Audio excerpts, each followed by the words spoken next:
Welcome to Life Stories, where a woman didn't just leave her husband, she vanished so completely, the world thought she was dead. But what if disappearing isn't running away?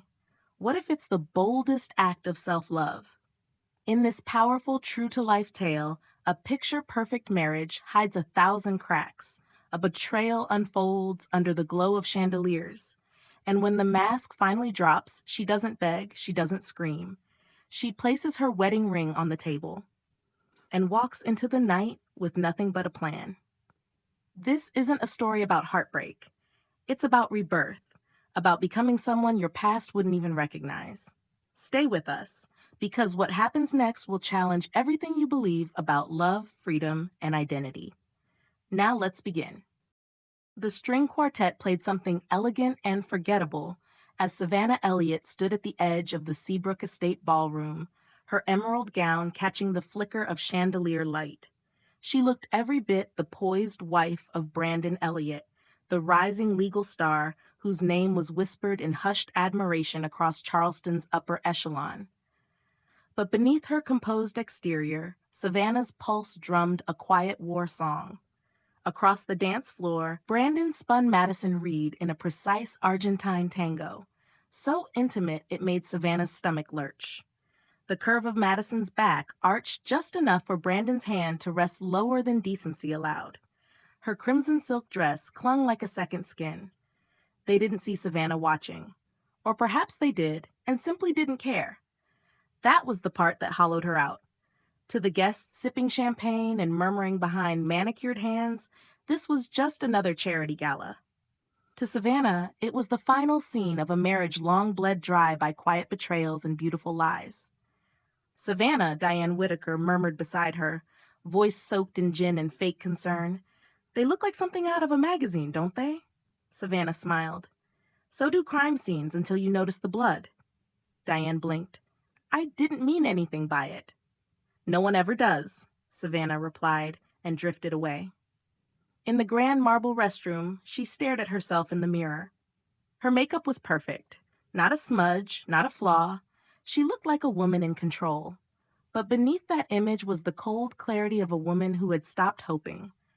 The kind of clarity that only came after months of pretending not to see the receipts, the distance, the diamond earrings Madison now wore, the same design Brandon had once claimed was too ostentatious for his wife. She reached into her clutch. One text message blinked. All set.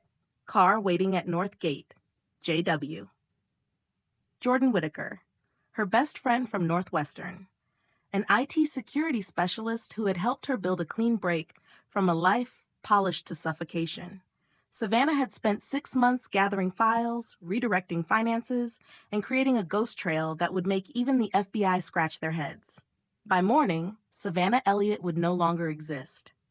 Back in the ballroom, the music shifted to a slower tempo. Brandon and Madison remained on the floor, arms draped around each other like promises they had no intention of keeping. As Savannah approached, Brandon saw her first. His eyes flickered with something close to guilt before hardening back into control. Madison turned her head, catching Savannah's gaze with a soft, polite smile. Triumphant, polished, dangerous. Savannah, Brandon said as though surprised to see his wife at an event she co-chaired. Brandon? Madison? Still discussing zoning permits?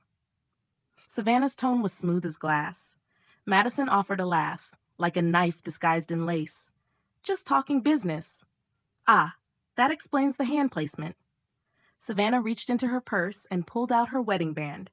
The platinum caught the chandelier light as she set it, delicately, deliberately, on the cocktail table beside them. Keep dancing, Brandon, she said quietly. You won't even notice I'm gone. Brandon's expression cracked for just a moment. Don't make a scene, Savannah. Oh, she said, backing into the crowd, this isn't the scene. She didn't look back. By the time Brandon had maneuvered out of Madison's arms and through the swirling dancers, Savannah had already exited through the kitchen service hall. She emerged into the crisp Charleston air, slipped into the black SUV waiting at the north gate, and didn't say a word until they were 3 blocks away. I did it, she whispered. Jordan glanced at her from the driver's seat. You didn't just leave. You detonated a life, and no one saw it coming. They crossed the bridge out of town under the cover of early twilight. Savannah's emerald gown rustled softly as she shifted in her seat. In the glove compartment was a new phone. In the trunk, a suitcase packed with ID documents, cash, a cover story, and a new name. Evelyn Carter. It had the ring of someone competent, unbothered, someone who didn't need to be loved to be seen. But somewhere deep in Savannah's chest, a flicker of uncertainty smoldered beneath the adrenaline. Had she done the right thing? Was disappearing an act of strength or cowardice? "I think he's gonna look for me," she said suddenly. Jordan's jaw tightened. "Of course he will. Not because he misses you, because you slipped out of his control." They drove in silence for a few miles before Savannah's phone vibrated. It was Brandon's number. Then again, then again, then her mother. Then the local police. She turned the phone off and dropped it out the window. That, she thought, was the sound of power shifting. When they reached the cabin in the Colorado foothills, the air was thin and still. Jordan walked her to the door, handed her a small key. "You've got 3 days to disappear. After that, Evelyn has to show up somewhere believable." Savannah nodded. But just as Jordan turned to leave, Savannah's phone buzzed again. The burner. Only one person had the number. Unknown number. One image. Brandon and Madison, standing in a Manhattan penthouse, her wearing a massive diamond on that finger, a newspaper headline visible in the shot. Elliott and Reed announced East Coast firm launch. Savannah felt the floor tilt. He had planned to leave her first. He had beaten her to it. All this time she'd thought she was escaping a man too blind to see her value. But the truth was darker, crueler. He had never planned to keep her at all. He just pretended long enough to take what he needed. And when his new life was ready, she would have been discarded like a guest overstaying her welcome. He just hadn't counted on her vanishing first. And now, she wasn't just gone. She was free. You won. Have you ever realized someone was planning to leave you long before you noticed the signs? How do you reclaim your sense of self after betrayal? 2. Is disappearing an act of courage, or is it the ultimate form of revenge? But Savannah, no Evelyn, wasn't done. Not by a long shot, because if Brandon thought his secrets were buried, he hadn't considered who'd be holding the shovel. Continue reading in part 2, The Woman with Another Name. The cabin smelled of cedar and old paperbacks, a kind of worn stillness that clung to the walls like memory. Evelyn Carter, once Savannah Elliott, stood barefoot on the wooden floor, the silk hem of her gown brushing her ankles. In her hand, she held the tablet Jordan had left behind, the image still glowing on the screen. Brandon and Madison, smiling, triumphant, and already placing their stakes in Manhattan's skyline. It wasn't just betrayal, it was erasure. She stared at the ring on Madison's finger, a diamond the size of Savannah's past, and something inside her shifted. The devastation she expected to feel was muted, like sound underwater. Instead, there was a slow burning clarity, almost relief. Not because he had chosen someone else, but because now she didn't have to wonder if she'd made the right choice. He had never meant to stay. Evelyn set the tablet down and walked to the small mirror above the cabin's sink. The face staring back at her was still hers, but slightly off, as though caught in transition. Her dark hair was still pinned from the gala. Her earrings, a 10th anniversary gift, still sparkled at her ears. He had probably picked out Madison's set from the same jeweler, just without the sentiment. With a steady hand, she reached up and removed each earring, one by one. She didn't cry. Instead, she opened the drawer Jordan had stocked, boxes of dye, colored lenses, plain clothes in neutral tones. The birth of Evelyn Carter wouldn't wait for grief. She tugged the pins from her hair and let it fall. A dozen strands hit the floor before she whispered, "Cut it." By morning, Savannah's signature dark waves were gone, replaced by a shoulder-length crop dyed honey blonde. She practiced Evelyn's smile in the mirror, just enough warmth to be trusted, just enough distance to not be questioned. Jordan had said Evelyn needed to be someone who belonged anywhere and nowhere. Invisible, essential. But as the sun rose over the Colorado mountains, Evelyn didn't feel invisible. She felt new. The burner phone buzzed against the countertop. Jordan. They're accelerating the search. Police involved. Brandon pulled strings. Treating it as high-risk disappearance, you need to move. Evelyn read the text twice. Then she scrolled down to the forwarded clip. Brandon speaking to the local news, his expression somber, voice trembling in carefully measured grief. I'm just worried. She's been under so much pressure. If anyone sees her, please, help us bring her home. Home. The word made Evelyn's stomach twist. He was spinning a story, and he was good at it. She sat down hard, staring out the window as the mountains lit up in cold light. Brandon wasn't just trying to find her, he was trying to rewrite her. Transform her from a woman who chose to leave into one who had lost her mind. Disoriented, unstable.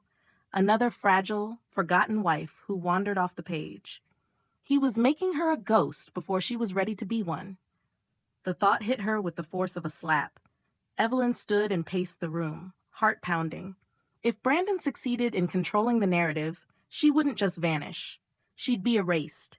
Everything she'd gathered, every receipt, every email, every forged signature he thought she hadn't noticed, would be dismissed as the ravings of a desperate, unstable woman. That couldn't happen. She reached for the go bag and retrieved the flash drive. On it were copies of mortgage documents, asset transfers, and time-stamped receipts, evidence of Brandon's hidden accounts, the mortgage he'd taken out on their paid-off home, the jewelry purchases, the plane tickets. For 6 months, she had documented everything like an archivist of her own unraveling. But she hadn't sent it. Not yet. Not to anyone. And now she realized she had to. Not for revenge. Not even for justice. For the truth. Because if she disappeared completely and Brandon's story won, then Savannah Elliott would be remembered as a woman who cracked under pressure, not one who escaped the man who dismantled her life, piece by piece. She messaged Jordan, I need a secure channel. I'm ready to release it. All of it. A few minutes later, his reply came with instructions. The cloud account was already configured. She just had to upload and trigger the release if anything happened to her. He called it the dead switch. She called it insurance. As she pressed upload, Evelyn felt something strange rise in her chest. Fear? Yes, but also something fiercer. Resolve. Let Brandon scramble. Let him spin. By the time he realized the story was no longer his to control, Evelyn Carter would already be building a life on the very ground he thought he owned. And then, without warning, the second twist hit. Jordan messaged again. You need to see this. It's not just about you. Attached was a screenshot from a real estate blog, a feature on rising legal power couples. There they were, Brandon and Madison, posing in a Manhattan penthouse, next to a banner that read, Reed and Elliott, Law, Real Estate, Legacy. Madison wasn't just his mistress, she was his investor.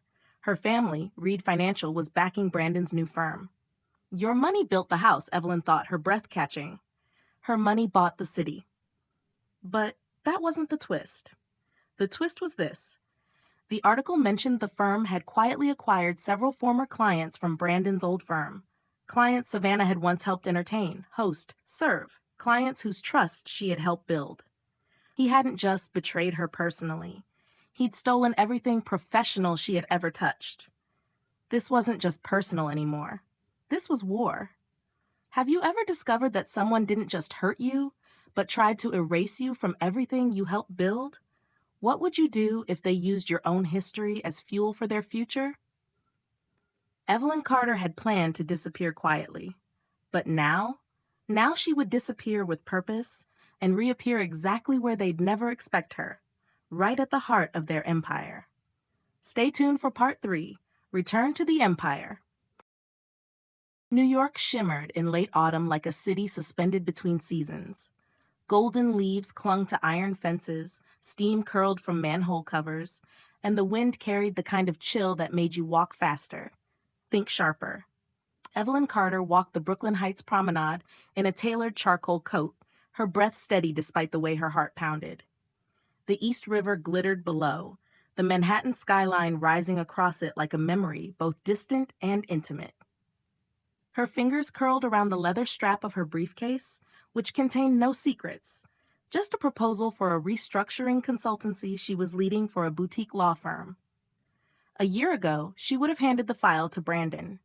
A year ago, she would have been the plus one at a charity gala, not the keynote at a closed-door negotiation.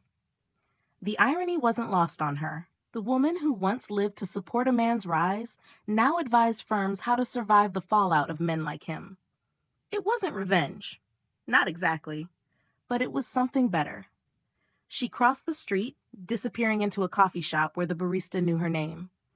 Evelyn Carter had a routine now, a reputation. In this city, she was a trusted consultant, sharp but kind, the kind of woman who remembered assistants' birthdays and held eye contact in meetings. And no one, not a single soul, connected her to Savannah Elliott, the missing wife whose story had once captivated the media and then quietly faded like a rumor too inconvenient to keep alive. Until today. Because today, Evelyn's past walked straight into her present. It began with a knock. Her doorman called up at 3:06 p.m., voice slightly hesitant. "Miss Carter, there's someone here to see you. She says her name is Madison Reed." Evelyn froze, cup of tea halfway to her lips. "She's asking nicely," he added, unsure of the weight of what he was delivering.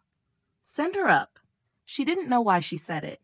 Maybe curiosity, maybe closure, maybe that quiet part of her that had always wanted to see what betrayal looked like in daylight. When Madison stepped into the apartment, she looked diminished. Gone was the crimson dress, the sharp angles, the polish.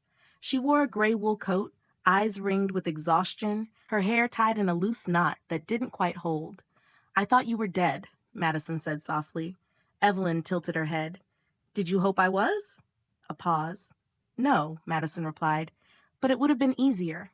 There it was, honesty, unvarnished and bitter. "I need to talk to you," Madison said, stepping into the living room uninvited. "Please. I know I don't deserve anything, but I just lost everything, and I think you're the only person who might understand." Evelyn let the door close behind her. "Talk." And Madison did. The firm had collapsed. After Evelyn's anonymous release of financial documents to the press and to Brandon's former partners, investigations had followed. Quiet at first, then damning. Reed Financial pulled funding within weeks. Brandon's license was suspended. Madison's father demanded she cut ties entirely. "He said I was an embarrassment," she said, voice cracking. "That I'd backed the wrong man, that I'd tainted the family's name." "And he wasn't wrong," Evelyn replied calmly. "You did. I didn't know the full extent, but you knew he was married. You knew he was lying to someone." Evelyn's voice stayed even, but her hands clenched. "You just didn't think I mattered." "I was stupid." "No, you were calculated, and now you're here not because you care but because you lost. Because he lost." Madison looked away. "Maybe, but maybe I also came to say thank you." That stopped Evelyn. For what? For walking away first. Because if you hadn't, I might have still believed him. Still thought I was the one he really wanted. Evelyn studied her. It wasn't vindication. It wasn't even forgiveness. But it was something real. A wound being named out loud. They sat in silence for a while. Then Madison stood, brushing invisible dust from her coat. "You don't owe me anything. I just wanted you to know he's not going to get back up from this. He's done. And I'm sorry for everything." When the door closed behind her, Evelyn exhaled slowly. The final chapter had walked out of her home, and just like that, the story that had once consumed her no longer held weight. It wasn't triumph. It wasn't justice. It was peace. A quiet, earned peace. That night, Evelyn walked along the river again. The city lights shimmered on the water like distant stars, and she remembered all the times she'd imagined disappearing into them. Now she didn't need to. She had become someone else. Not just on paper, not just in appearance, but in truth. The next morning, she opened her email and found a request from Barrett & Hughes, one of Manhattan's most prestigious firms. They were seeking a consultant to advise on their internal restructuring after merging with another high-profile practice. She smiled. The firm Brandon had once dreamt of joining. The same firm that had quietly blacklisted him after the scandal broke. Now they were asking for Evelyn Carter's help. She opened a new document and began drafting her proposal. There were no ghosts here, no shadows, Just a woman who had once vanished and returned, not for vengeance, but for herself. How did this story make you feel? What stayed with you the most after reading Evelyn's journey? Comment 100 if this story resonated with you. And tell us, where are you watching from? Share this story with a friend who needs to remember their worth. Thank you for watching Life Stories.